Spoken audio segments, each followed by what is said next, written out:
Peacocks are one of the most stunning and fascinating birds in the world. Their beautiful feathers and majestic appearance have captured the attention and imagination of people for centuries. Peacocks, with their vibrant colors and elegant movements, are one of the most beautiful and captivating birds in the world. Where they spread their feathers and dance to attract peacocks. They are also known for their loud calls and echo through the forest. Peacocks are diurnal and spend most of the day foraging for food, which included insects, small mammals, and reptiles. They are also capable of flight, although they tend to spend most of their time on the ground. Peacocks are native to South Asia and are commonly found in the countries like India, Sri Lanka, and Pakistan. They prefer to live in forest, jungle, and other wooded areas with access to water.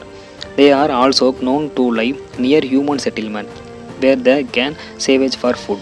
In captivity, peacocks are often kept in zoos, botanical gardens, and private collections. Peacocks are considered sacred and are associated with Lord Krishna, Muruga, goddess Saraswati. They are also believed to symbolize purity, divinity, and fertility.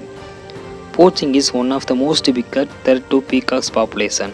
To combat this anti-poaching, units have been set up monitor and prevent poaching activities. The government has also imposed strict penalties for poaching and hunting of peacocks. Peacocks are protected under the Indian Wildlife Protection Act 1972. Several national parks, wildlife sanctuaries, and protected areas have been established across India to provide a safe habitat for peacocks.